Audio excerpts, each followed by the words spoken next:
E aí, pessoal, finalmente saiu o tão esperado concurso dos Correios. Era um concurso que vinha sendo prometido há bastante tempo. A gente já estava no aguardo dele ao longo desse ano de 2024. E finalmente esse edital ele foi publicado pela banca, pelo IBFC. E hoje eu trouxe aqui para vocês uma análise a respeito desse edital, focado especificamente para o cargo de analista, para os cargos de analistas de Correios. Porque é esse cargo, que são os cargos de nível superior, que terão a discursiva. E é sobre essa discursiva, sobre essa etapa do concurso que a gente vai aprofundar aqui nessa análise. Como eu já havia comentado, eu vou tratar só da parte de analista. Para a parte de analista, teremos 412 vagas. É muita vaga. E o salário inicial desse cargo, ele é em torno de 6.872 ali aproximadamente. Nos casos do cargo de analista, aqui eu estou incluindo o analista de nível superior para advogado, o arquiteto, tem engenheiro civil, tem analista de suporte, analista de rede, analista de suporte de sistemas, analista de redes. Então, é uma série de especialidades que esse concurso abarcou. Bom, e falando um pouquinho mais da remuneração, para dar um estímulo para vocês, além dessa remuneração de quase R$7.000, os servidores, os futuros servidores, vocês também poderão contar com vale alimentação e refeição, tem vale transporte, tem auxílio creche, tem também um plano de previdência complementar, tem plano de saúde. Vários órgãos por aí não têm essa quantidade de benefícios que esse concurso está oferecendo. E os candidatos, eles vão passar por duas etapas desse concurso especificamente. A prova objetiva e a prova discursiva. Vou abrir aqui o slide agora para a gente detalhar um pouquinho melhor a respeito dessas etapas. Ambas etapas, tanto a objetiva como a discursiva, elas terão o caráter classificatório e eliminatório. Para as duas. Na prova objetiva, como vocês já sabem, teremos um total de 50 questões e um total de pontos de 60 pontos. Por quê? Porque existem disciplinas que estão com um peso um pouco maior, como por exemplo, as disciplinas, na verdade, que envolvem os conhecimentos específicos que têm peso 2. Matemática, informática, por exemplo, tem um peso um pouco menor. Mas o nosso foco principal aqui hoje não é na prova objetiva, e sim na prova discursiva. E além dessa questão dela ter caráter classificatório e eliminatório, eu quero trazer aqui um exemplo para você entender o tamanho do peso que essa prova pode ter, essa etapa, na verdade, pode ter para a sua prova, para a sua nota, para você garantir uma dessas 412 vagas. A prova objetiva, eu falei que a gente tem um máximo aqui de 60 pontos. Na prova discursiva, eu tenho um máximo ali de 10 pontos. Vamos imaginar a seguinte situação? Imagine aí que você conseguiu 65 pontos na prova objetiva, ou seja, uma nota muito boa, e na prova discursiva você foi melhor ainda, você conseguiu fechar a prova discursiva, conseguiu nota máxima nessa prova discursiva, alcançando os 10 pontos. Se você fizer esse cálculo bem simples que vocês estão vendo aí na cor em vermelho, esse daqui, você consegue perceber que com uma nota dessa, sua discursiva representaria 16% da sua nota, é mais de 15% da sua pontuação final. E volta e meia algum aluno fala, mas é só 15%, professora, eu posso deixar para estudar depois, eu posso deixar para estudar de última hora, então chega lá, eu improviso, eu me viro, eu fiz redação quando eu tava para entrar na universidade, eu fiz o Enem, o que quer que seja. E, pessoal, eu quero destacar uma coisa que eu falo aqui em diversos vídeos nossos do Científica, quando a gente faz análise de edital. Quantas vezes você não já entrou com um recurso para tentar mudar um gabarito, para tentar anular uma questão, tá? Às vezes a gente fica ali brigando, sai da prova inconformado, pô, aquela questão não fazia sentido, ela tem que ser anulada, ou tem que mudar o gabarito quando sai, o gabarito preliminar. De fato, a gente tem que batalhar por isso, né? Não tô falando aqui para o pessoal que deixe de lado a prova objetiva, não tô falando isso. Só que eu tô trazendo aqui para vocês uma análise de quanto que a discursiva, ela também é impactante, o quanto que ela faz diferença. 15% a mais na sua nota pode te colocar dentro ou fora de uma dessas vagas. Além do fato de que é uma prova discursiva com caráter eliminatório. Então, você se preparar para a prova objetiva, conseguir uma super nota e não se sair bem, não conseguir a pontuação mínima para a prova discursiva, pode simplesmente te colocar fora do jogo. Você pode ter tido toda essa dedicação na sua preparação e estar fora do certame, ser simplesmente eliminado. Mas eu tenho certeza que isso não vai acontecer com nenhum dos nossos alunos, porque se você está aqui, se você está pesquisando a respeito, se você está vendo vídeos a respeito da importância da discursiva e já querendo se preparar antecipadamente, com o início dessa saída do edital e com todas essas semanas que a gente tem pela frente, eu tenho certeza que com essa preparação já de agora, você não vai ser eliminado, você vai ser muito pelo contrário, você vai conseguir uma pontuação máxima. É isso que eu torço e espero para vocês. Vamos entender agora um pouco melhor a respeito dos critérios que o IBFC ele vai utilizar para corrigir a sua discursiva. O próprio edital, ele fala que somente serão corrigidas provas discursivas dos candidatos que foram habilitados na objetiva. Então, por isso que eu fiz aquele destaque. Não estou falando aqui para ninguém negligenciar a prova objetiva, tá? De forma nenhuma. Para ter a discursiva corrigida, você precisa ter uma boa nota na objetiva.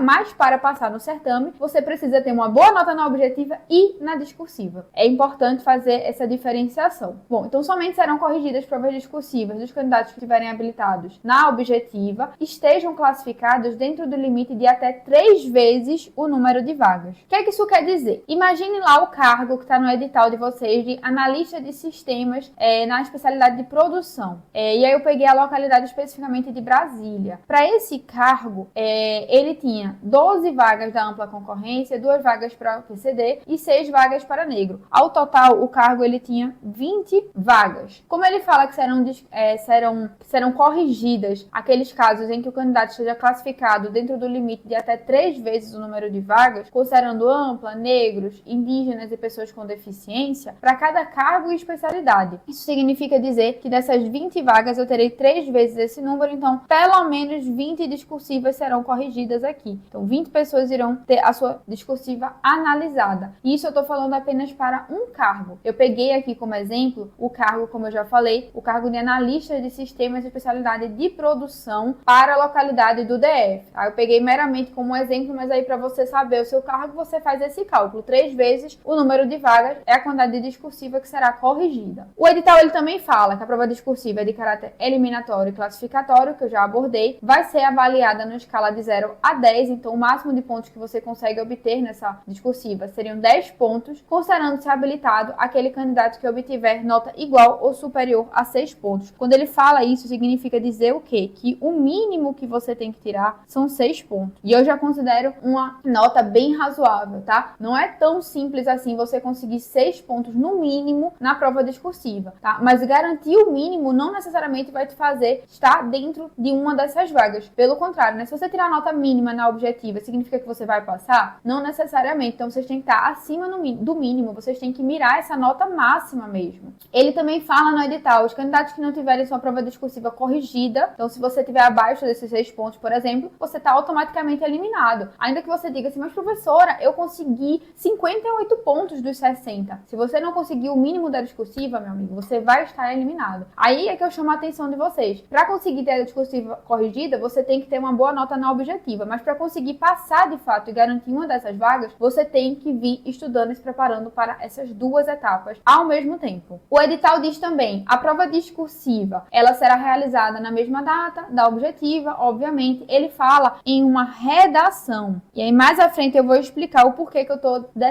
dando destaque a isso. E ele diz também, cujo tema vai ser fornecido no momento da prova, devendo conter, no mínimo, preste atenção aqui, tá? No mínimo 20 linhas e no máximo 30 linhas. Cuidado para você não ultrapassar, cuidado para também você não fazer linhas a menos. Com relação aos critérios da banca, isso aqui está disposto no próprio edital, tá? Não tirei da minha cabeça, eu tirei do próprio edital de vocês. Ele fala o seguinte, com relação à progressão, informatividade e coerência, com relação aqui a essa parte, se o seu texto tem coerência, a pontuação máxima serão de 2 pontos. Qualidade do conteúdo, se você selecionou argumentos que de fato estejam atrelados com aquilo que foi solicitado no enunciado, se você não fugiu do tema, por exemplo, se você conseguiu interpretar os fatos, defender o seu ponto de vista, demonstrando conhecimentos a respeito daquele tema necessário, aqui a gente vai ter uma pontuação maior. Serão até 3 pontos para essa parte. E olha que interessante, com relação à coesão, o uso adequado e expressivo dos recursos linguísticos com a atividade de composição textual, isso é, se o teu texto ele tem um encadeamento, uma sequência lógica de ideias, se você utilizou os elementos de ligação necessários para demonstrar esse, como ele diz, expressivo recurso linguístico com atividade de composição textual, também a pontuação máxima será de até 3 pontos. E com relação ao domínio da norma padrão, ou seja, com relação a aspectos gramaticais, se você cometeu erros ortográficos, aqui a pontuação máxima será de até 2 pontos. Achei bem bacana a banca trazer todo esse detalhamento já no próprio edital, porque muitas vezes a pessoa fica perdida, se perguntando, né, quando recebe a nota, poxa, mas como é que foi feita essa análise? O que é que ele pontuou? O que ele levou em consideração para pontuar? Quais foram os critérios e qual é a pontuação máxima para cada um daqueles critérios? Então foi muito organizado da parte do IBFC detalhar dessa forma. Além disso, outro destaque que eu quero dar aqui é que o próprio edital, ele fala, acarretará em nota 0, ou seja, você será eliminado caso aconteça o seguinte na sua redação, e ela esteja em branco, obviamente você não escreveu nada, ou conteúdo diverso do tema estabelecido, você fugir completamente do tema, que fuja da tipologia, tema e proposta da prova discursiva, então você não escreva numa estrutura de uma discursiva como tem que ser, considerada ilegível. Muito cuidado aí, tá? Com as letrinhas, com a caligrafia de vocês. Ilegível com números, com versos, espaçamento excessivo entre as letras, palavras e parágrafos.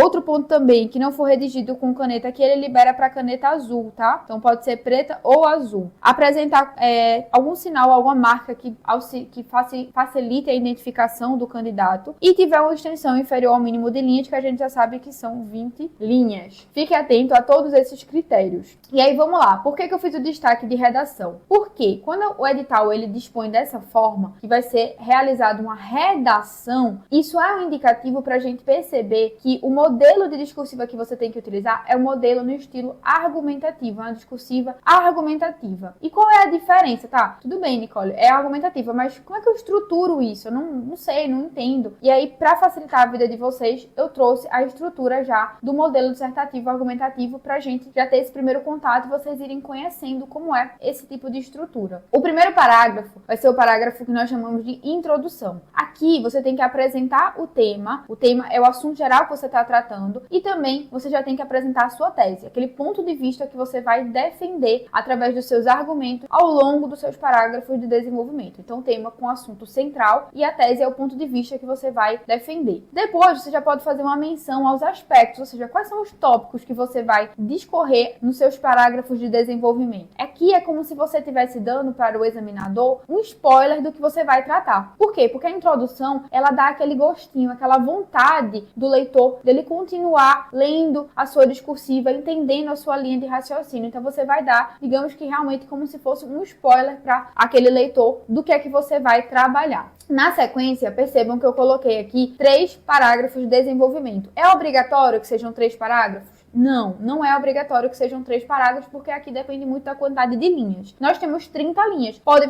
ser que você utilize apenas 2 parágrafos de desenvolvimento. O que eu quero chamar a atenção de vocês aqui é para que cada aspecto, cada tópico frasal que você for discorrer, você coloque em um parágrafo separado. Então, cuidado para não estar um tópico num parágrafo e nesse mesmo parágrafo já misturar com outro aspecto. E aí, para iniciar o parágrafo de desenvolvimento, você faz a apresentação do aspecto. Qual é aquele ponto que você vai tratar? Então imaginem que eu vou falar a respeito de algum tema de administração, por exemplo. Eu vou trazer a definição tô dando um tema aqui fictício, tá? Só para vocês conseguirem meramente entender. Bom, então eu quero trazer aqui na apresentação do meu primeiro aspecto a definição de de planejamento estratégico. Aí para fazer essa apresentação eu vou falar, o planejamento estratégico ele é definido como? E aí eu venho com o meu argumento. O argumento ele pode ser um argumento de uma definição, uma lei. Lembrando que aqui eu tô falando do estilo argumentativo, então a ideia é que você defenda um determinado ponto de vista, mas você apresenta para o examinador qual o seu aspecto e traz na sequência o argumento. Notem também que no desenvolvimento a gente coloca a possibilidade, é facultativo, você realizar um encerramento para cada um daqueles seus parágrafos. Seria semelhante a uma conclusão para cada um dos seus parágrafos, mas isso depende muito da quantidade de linhas, do espaço que você tem disponível para isso. Não é obrigatório. No próximo parágrafo de desenvolvimento, eu já vou trazer um outro aspecto,